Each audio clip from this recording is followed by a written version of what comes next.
Selamat sore, selamat berjumpa kembali di video pembelajaran untuk mahasiswa program studi Teknik Sipil Fakultas Sains dan Teknologi Universitas Ngurah Rai. Pada video pembelajaran kali ini, saya akan membahas mengenai tangga. Jadi tangga ini penting pada mata kuliah menggambar rekayasa struktur bangunan 2 karena di mata kuliah ini perbedaannya dengan mata kuliah sebelumnya itu menggambar rekayasa struktur bangunan 1 itu ada pada penambahan struktur tangga. Tangga itu adalah sistem akses dan penghubung antar lantai baik di dalam maupun di luar bangunan. Dia punya fungsi primer untuk merancang, menyediakan sirkulasi vertikal dan memberi jalan masuk ke atas atau ke bawah dengan mudah, cepat, dan selamat memanfaatkan anak-anak tangga. Fungsi sekunder dari tangga itu ada fungsi estetika dan juga sebagai titik fokal dalam dan luar bangunan. Jadi tangga itu tidak semata-mata sebagai alat sistem transportasi semata, tetapi dia juga bisa menjadi fungsi estetika, titik focal point baik di dalam maupun di luar bangunan. Contohnya seperti ini ya. Kalau sering nonton film Indosiar yang rumahnya gaya ala-ala sultan seperti itu, begitu buka pintu pertama biasanya yang muncul adalah tangga. Jadi tangga di sana fungsinya juga sebagai estetika dan titik fokal pada bangunan. Tangga juga punya fungsi sebagai sarana kedaruratan untuk penyelamatan manusia apabila terjadi kebencanaan. Contohnya kebakaran, gempa, atau evakuasi bentuk-bentuk lainnya. Sehingga tangga harus memerlukan ruang atau saf dengan standar dan ukuran yang berlaku sesuai dengan peraturan. Sebab tangga itu menjadi sarana penyelamatan bagi pengguna bangunan. Dan karena dia digunakan secara umum, maka dia harus mentaati standar-standar bisa ditentukan sehingga digunakan secara tidak sadar pun secara aman, masih bisa digunakan secara aman. Tangga memiliki beragam bentuk dan desain, serta bahan dan material yang digunakan juga sudah tidak terbatas. Ini contoh desain tangga darurat. Kalau kalian suka ke beach walk, di beach walk ada tangga darurat yang kelihatan dari selasarnya. Itu adalah tangga darurat tahan api, kemudian bisa dibuka dengan menekan tongkat yang merah ini ya sambil didorong tangganya. Tangga darurat paling bawah, di lantai paling bawah itu harus terbuka keluar, jadi harus terbuka ke halaman, ke lantai, ke ruang terbuka gitu ya. Sedangkan tangga-tangga darurat di lantai di atasnya aksesnya adalah dengan cara didorong atau masuk, bukaannya itu masuk ke dalam tangga daruratnya. Tidak boleh dia tangga daruratnya di lantai-lantai atas itu membuka ke selasar atau ke lantai di atas tersebut. Jadi supaya kalau misalnya mereka terjebak di tangga darurat, hanya tangga darurat yang paling bawah saja yang bisa dibuka keluar. Misalnya tangga darurat itu harus dibuka, ditarik ke dalam. Kemudian ini reka bentuk tangga yang lain, ada railing, ada tangga, dan ini tangga darurat yang ditambahkan di luar dari bangunan. Jadi ada juga sistem yang sekarang lagi tren itu adalah menambahkan tangga darurat yang berada di luar dari bangunan, ditambahkan dengan struktur yang baru sehingga tidak merusak bangunan di dalamnya, atau karena ada alasan tertentu misalnya jarak antar tangga daruratnya yang panjang jadi kurang sehingga harus ditambahkan dengan tangga darurat yang baru. Tangga darurat yang berada di luar bangunan juga mempunyai nilai keamanan yang lebih tinggi karena biasanya kalau ada kebencanaan lebih mudah untuk menyelamatkan diri ketika tangga darurat yang terbuka seperti ini. Kemudian faktor-faktor reka bentuk tangga, yang pertama adalah tangga tuh perlu struktur yang kuat dan stabil karena dia berfungsi sebagai lantai untuk menanggung beban hidup dan beban mati dari bangunan. Kegunaan tangga untuk penyelamatan, pembinaan, reka bentuk ukuran tangga, ruang tangga, dan ukuran pegangan tangga harus sesuai dengan undang-undang atau SNI yang berlaku. Tangga harus selamat dan terlindung dari kebakaran. Jika dia menggunakan bahan-bahan yang mudah terbakar, maka dia harus diletakkan di luar bangunan. Tapi kalau bisa dia diletakkan di dalam, direncanakan bersamaan, gunakanlah bahan-bahan untuk reka bentuk tangga ini yang agak sedikit lebih lama terbakar dibandingkan bahan bangunan atau material lainnya. Kemudian tangga harus secara bebas bisa diakses oleh manusia, furniture dalam bangunan. Jadi tidak boleh tangga itu khusus atau dibuat sempit hanya untuk golongan tertentu, manusia atau furniture tertentu. Kalau memang fungsinya seperti itu sengaja ya nggak apa-apa, tapi kalau bisa sebaiknya boleh diakses secara bebas. Ketentuan lainnya dari tangga itu adalah dia memenuhi syarat konstruksi antara lain awet, stabil, aman, dan kokoh, dan kemiringannya tidak terlalu tajam. Sebaiknya kurang dari 45 derajat. Nanti ada contoh pengukuran tangga secara sederhana yang bisa kalian manfaatkan secara terbuka. Lalu tangga itu memenuhi nilai-nilai estetika, tidak sekedar sebagai sarana transportasi saja, tetapi dia juga ada nilai estetika yang terkandung di tangga. Ini elemen tangga, ada baluster, ada railing. Nah, di bawahnya railing tuh baluster, kemudian ada anak tangga, ada ibu tangga. Ya, yang tebal tangga itu disebut ibu tangga, anak tangga itu lebarnya, kemudian ada bordes.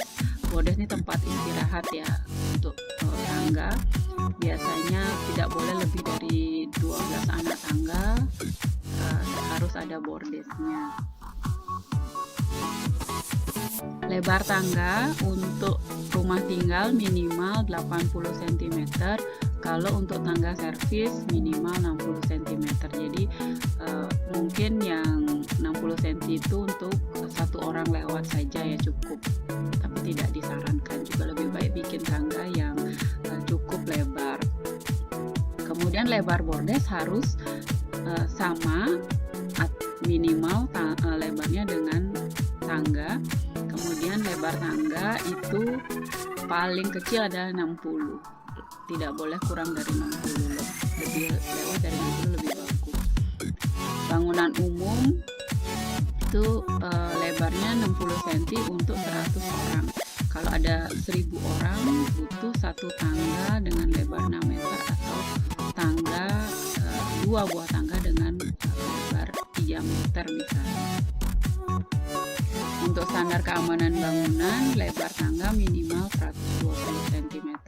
Jadi yang umum dipakai memang yang ukuran 120 cm. Apalagi kalau kalian merancang ulang sekolah, jadi sekolah berlantai, maka gunakanlah standar minimal 120 cm ini.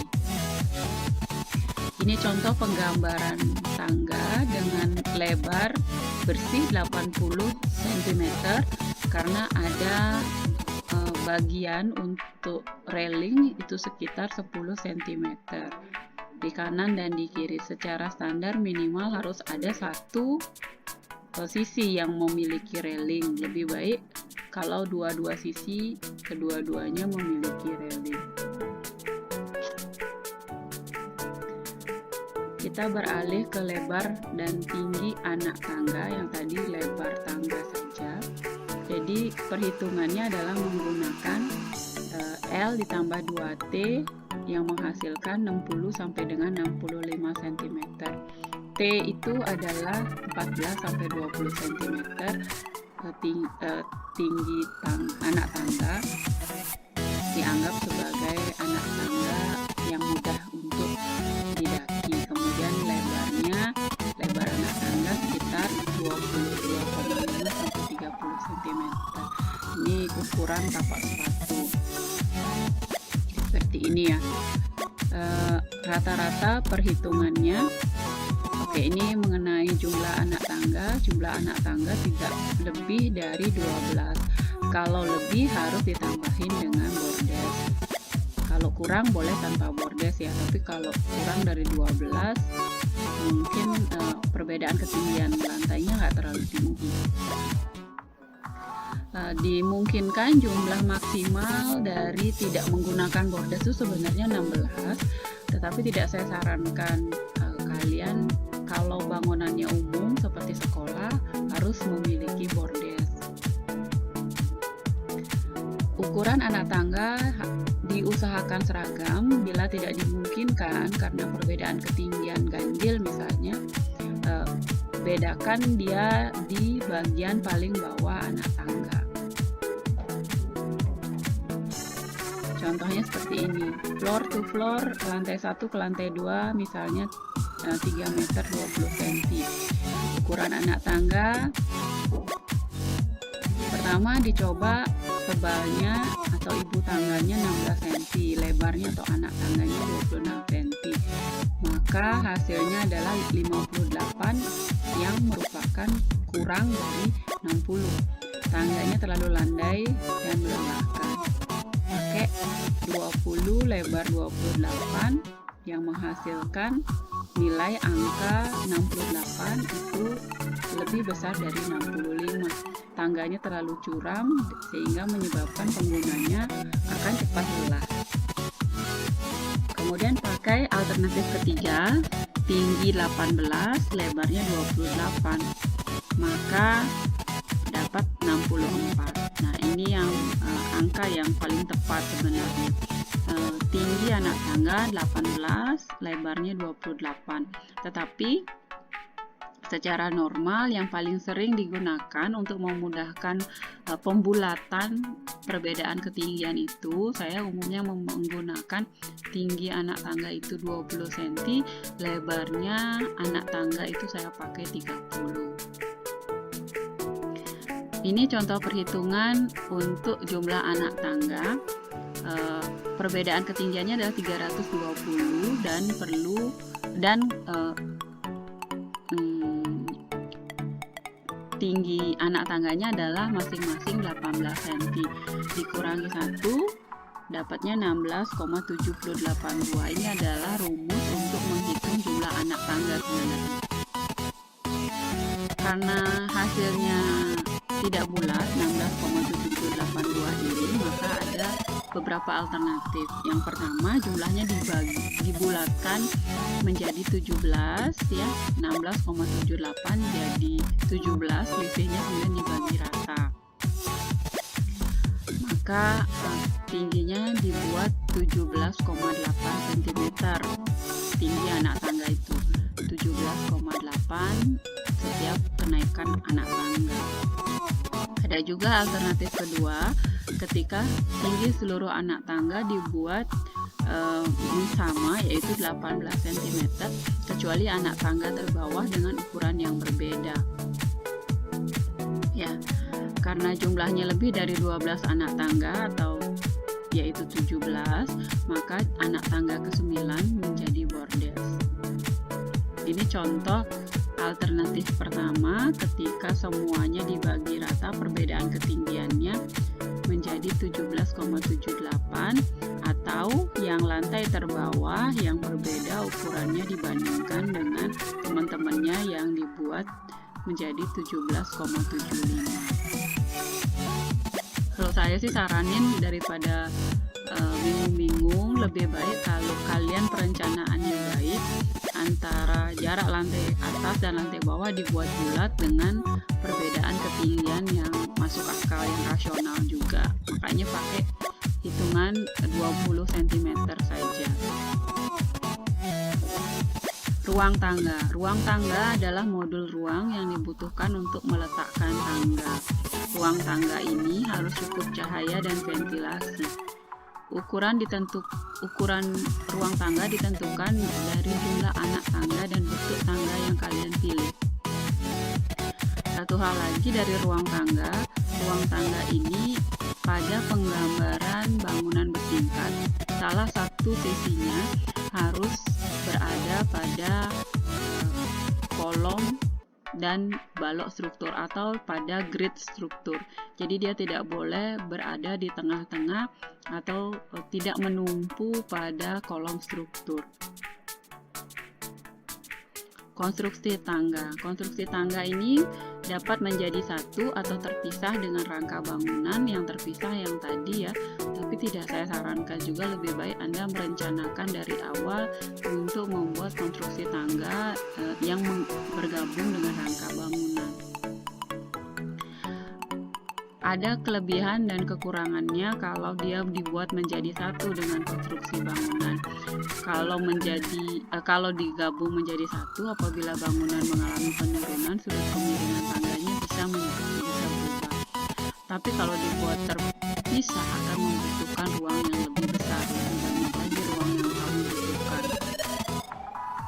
Karena juga termasuk fondasi dan rangka bangunan yang bisa diberikan jarak sekitar 5 cm untuk istilahnya itu pemisahan struktur, sehingga kesempatan antara bangunan dengan konstruksi tangga yang terpisah itu tidak saling merusak. Ini nama sistemnya disebut sistem dilatasi. Kapan-kapan kita bahas ya. Lalu lubang tangga. Lubang tangga itu adalah lubang pada plat atas peletakan tangga. Ukuran tinggi bebas tangga itu antara 19 sampai 20 cm. Kemudian tangga melingkar. Ini contoh ilustrasi mengenai tangga melingkar tidak menggunakan bordes. Lebarnya seperti ini ya. Jenis-jenis tangga itu ada 4. Yang pertama tangga lurus, ini disebut sebagai tangga rumah kecil yang paling mudah direncanakan dan ekonomi.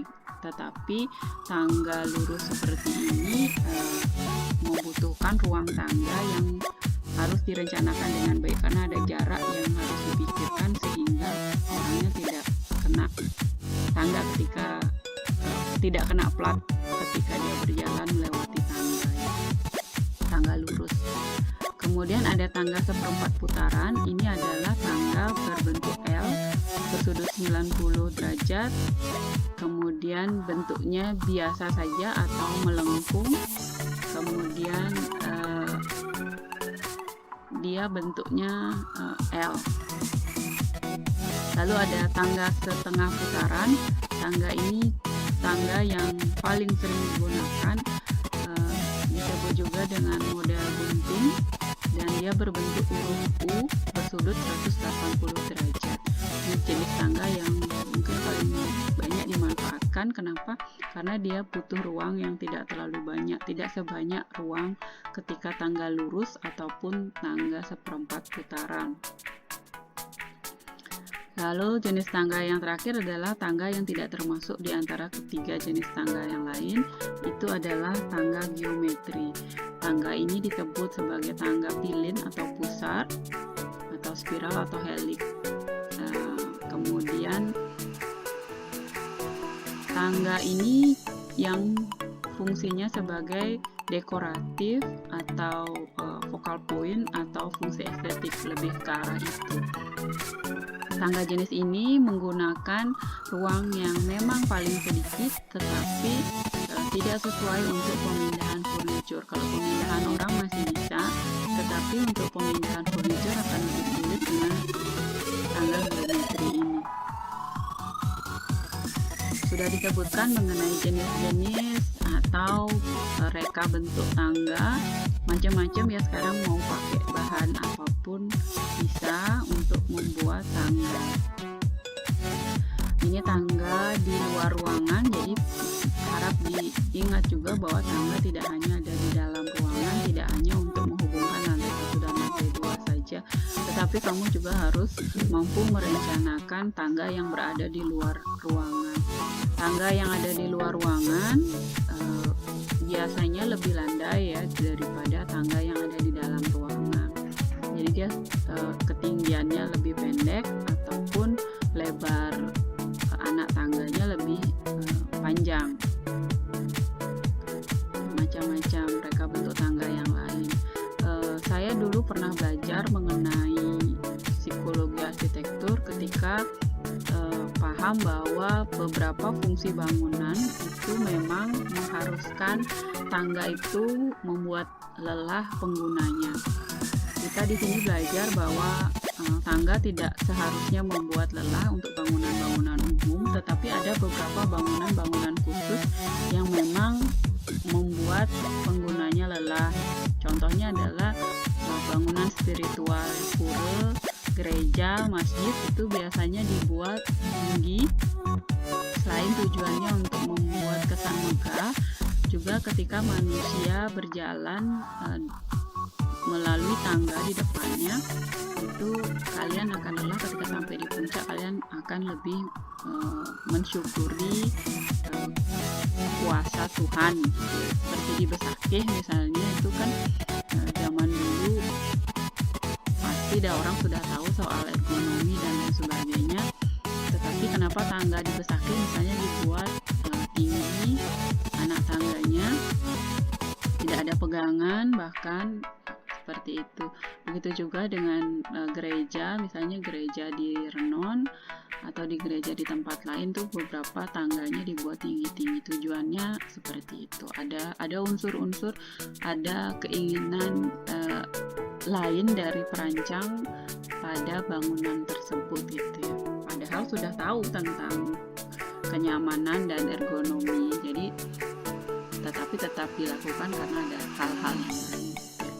Keamanan tangga yang lain yang penting itu adalah sebenarnya tadi kita ngomongin soal ketinggian tiap anak tangga sebaiknya diusahakan sama seragam. Makanya ada ketinggian anak tangga yang berbeda itu boleh pada anak tangga paling bawah ya, paling rendah boleh, tapi sebaiknya dibuat sama supaya nanti mengurangi resiko tersandung atau terjatuh di tangga. Contoh tangga yang keloteng ini yang sebelah kiri.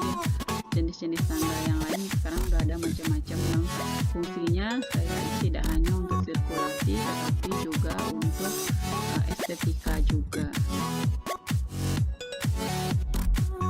Kemudian ini jenis tangga besi, ada juga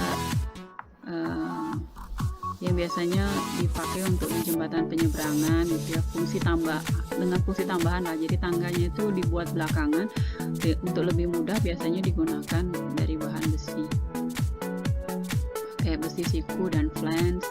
Kemudian tangga dari bahan yang kedua itu yang umum digunakan itu adalah dari beton. Nah, di sini ada detail tangga yang kalian harus perhatikan bahwa untuk keamanan tangga itu harus punya step nose ya, supaya menghindari licin, terjungkal gitu ya.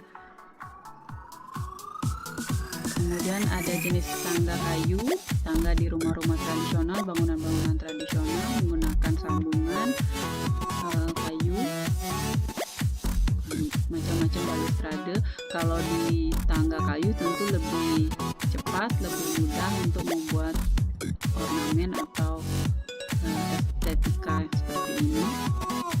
Oke, kekurangan tangga kayu tentu dia perlu perawatan dan pemeliharaan. Kalau tangga beton praktis sehingga tidak perlu diperlukan. Kalau tangga beton mempunyai berat yang cukup besar, maka perencanaannya perlu mendapatkan perhatian. Diusahakan juga dibuat hemat pemakaian bahan. Ini tangga beton itu terdiri dari plat tangga, kemudian balok tangga, dan anak-anak tangga. Ukuran-ukuran pembesian pada tangga beton bisa pakai besi ulir dari 8 sampai besi polos 12. Ini contoh penggambaran tangga pada bangunan, tetapi penggambaran ini buat saya kurang tepat. Kenapa saya mencontohkan yang kurang tepat? Supaya kalian lebih ingat ya. Sebenarnya yang betul untuk penggambaran pada denah lantai teratas, entah itu lantai 2, lantai 3 dan seterusnya, tangga itu harus dibuat penuh. Jadi harus digambarkan penuh tanpa potongan seperti pada denah lantai 1. Kalau denah lantai 1 memang tangga itu tidak digambarkan penuh, karena denah itu kan 1 meter ya, tinggi 1 meter yang terlihat dari 1 meter. Jadi ini di bagian ini sudah lebih dari 1 meter ketinggian tangganya. Tetapi untuk denah di lantai 2, ketika dilihat 1 meter dari lantai 2 kan berarti kalian lihat semuanya, semua gambar tangganya itu lengkap, seharusnya digambarkan lengkap. Kemudian penggambaran yang kurang tepat lagi dari tangga ini adalah tidak adanya ketinggian dan nomor atau penomoran anak tangga. Jadi setiap anak tangga itu kalian harus tuliskan berapa ketinggiannya, kemudian jumlah anak tangga ini, anak tangga pertama, anak tangga kedua, dan seterusnya sampai bordesnya pun harus digambarkan. Gambar yang salah lagi adalah pada railing, pada gambar tangga setengah lingkaran ini, setengah putaran ini ya. Railingnya kan nggak seperti ini, harusnya railingnya didetail, harus dibuatkan keluar lebih sedikit. Tetapi hal yang tepat penggambaran pada contoh saya pada slide ini adalah ditambahkannya arah untuk naiknya dan turunnya tangga. Itu yang bisa kalian contoh. Ini ya, contoh penggambaran tangga dengan lebar bersih itu 2,1, kemudian bordes lebarnya 1 meter. Kalau kita ngomongin tangga, tidak bisa terlepas dari temannya tangga pada bangunan-bangunan umum, yaitu ram atau jalan landai atau kemiringan. Ini adalah elemen pokok yang urgen bagi penyandang cacat tubuh, khususnya yang menggunakan kursi roda. Jadi fasilitas ini juga tidak hanya bermanfaat bagi penyandang cacat, tapi juga bermanfaat bagi lansia, ibu hamil, dan anak-anak. Fasilitas untuk kaum disabel. Jadi ram itu adalah jalur jalan landai yang memiliki kemiringan sebagai alternatif bagi orang yang tidak dapat menggunakan tangga. Kemiringan ram di luar gedung tidak melebihi 6 derajat atau setiap 1 meter panjangnya, naiknya maksimal 10 cm. Kalau perbedaan ketinggian antara gedung kamu, bangunan dengan halaman itu adalah 40 cm, maka bisa dibayangkan kamu perlu landaian 4 meter ya minimal untuk masuk ke ram, untuk masuk ke dalam bangunan. Berbeda dengan tangga, ram ini semakin landai dia umumnya semakin baik. Kalau tangga kan semakin landai dia melelahkan, tapi kalau di ram saya belum pernah ketemu ram yang cukup landai. Kenapa? Karena semakin landai dia semakin banyak dia perlu ruangan. Sedangkan ruangan itu artinya uang gitu ya. Jadi biasanya ram yang terjadi adalah ram yang curam-curam yang susah untuk didaki. Kalau ada ram di dalam gedung itu tidak boleh melebihi 7 derajat di setiap 1 meter panjangnya. Di setiap 7 derajat. Jadi setiap 1 meter panjangnya naiknya maksimal 12 cm. Panjang mendatar di satu ram di luar gedung tidak boleh melebihi 900 cm. Lebar minimum dari ram adalah 95 tanpa tepian pengaman dan 120 dengan tepian pengaman. Sebaiknya tetap perlu tepian pengaman untuk mencegah orang-orang dengan kursi roda tuh terlempar keluar dari ram. Tepian pengaman mempunyai batas tinggi 10 cm dan lebar 15 cm. Ini yang ada sedikit lebih tinggi ya lantainya. Bordes atau permukaan datar pada awalan atau akhiran dari ram mempunyai ukuran minimum 160. Tekstur jalur dan bordes pada ram tidak boleh licin atau menggunakan bahan yang berlumut jika terkena hujan. Jadi harus dipilih bahan penutup ram yang mengalirkan air lebih cepat. Ram harus dilengkapi dengan penerangan dan harus dilengkapi juga dengan pegangan rambatan atau handrail. Sebaiknya di kedua sisinya ada handrail. Ini contoh-contoh ram yang sangat yang beberapa yang bisa dicontoh ya, walaupun tidak maksimal. Yang di atas saya masih kurang setuju, walaupun ada niat di sana ada stepnus dan lain sebagainya. Ini yang baik ya, yang di bagian bawah tidak selalu lurus, bisa saja dia melingkar seperti ini untuk bangunan-bangunan publik. Dan perhatikan bahwa ram itu perlu ruang yang lebih banyak dibandingkan dengan penggunaan tangga. Selain ram juga ada fasilitas disabilitas lain yang juga bisa saya dapat perkenalkan pada kalian, yaitu ada ubin pemandu itu untuk tunanetra yang warna kuning. Jadi yang garis-garis artinya terus, kalau dia titik jumlahnya 9 artinya harus berhenti. Jadi kalau tunanetra pakai ubin pemandu ini, dia mengetuk-ngetuk tongkatnya di ubin pemandu ini yang warna kuning ini. Kemudian ada toilet disabilitas juga dengan beragam alat yang berbeda dibandingkan dengan toilet yang biasa kita gunakan. Selain tangga ram, juga ada jalur sirkulasi lain yang bisa mungkin saya perkenalkan, itu adalah eskalator. Eskalator ini umum sudah banyak kita temui di pusat-pusat perbelanjaan umumnya dengan tujuan yang masuk akal ya, tujuan marketing biasanya untuk menggunakan eskalator ini. Jadi toko-toko di ujung eskalator biasanya sewanya lebih mahal dibandingkan yang jauh dari eskalator, dan di sekitar eskalator biasanya ditambahin dengan promosi-promosi yang bisa membuat Anda lebih banyak berbelanja. Eskalator ini sistem elektronik, jadi di dalamnya ada mesin, dan untuk penyediaan perencanaan eskalator Anda harus menyediakan ruang yang cukup di bagian bawah agar bisa memasukkan mesin eskalator tersebut. Lalu ada travelator atau conveyor belt. Ini mirip seperti eskalator, tetapi bedanya di conveyor belt atau di travelator ini tidak ada undakan seperti pada eskalator. Conveyor belt ini biasanya muncul di bandara ya, untuk jarak secara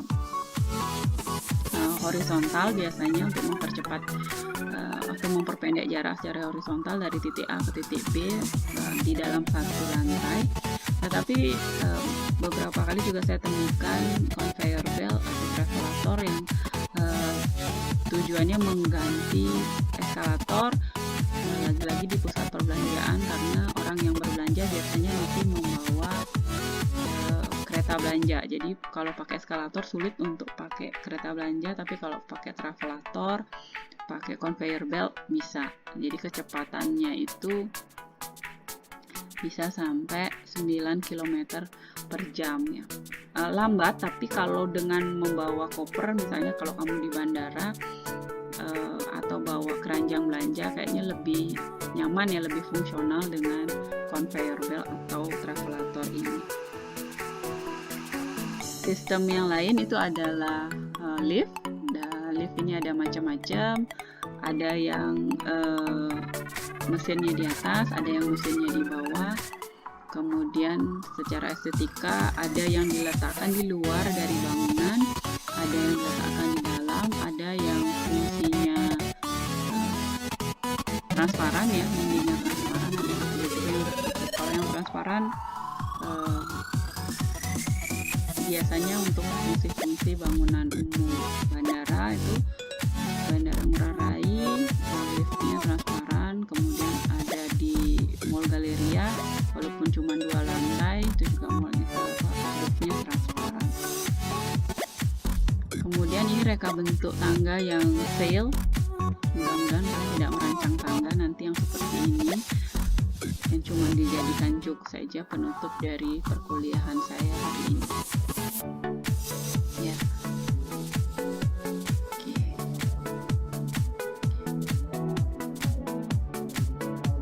Oke, demikian materi saya hari ini mengenai tangga untuk mata kuliah menggambar rekayasa struktur bangunan. Mudah-mudahan terinspirasi untuk melaksanakan, untuk menyelesaikan tugas besar kalian nantinya. Terima kasih sudah mendengarkan, sampai ketemu lagi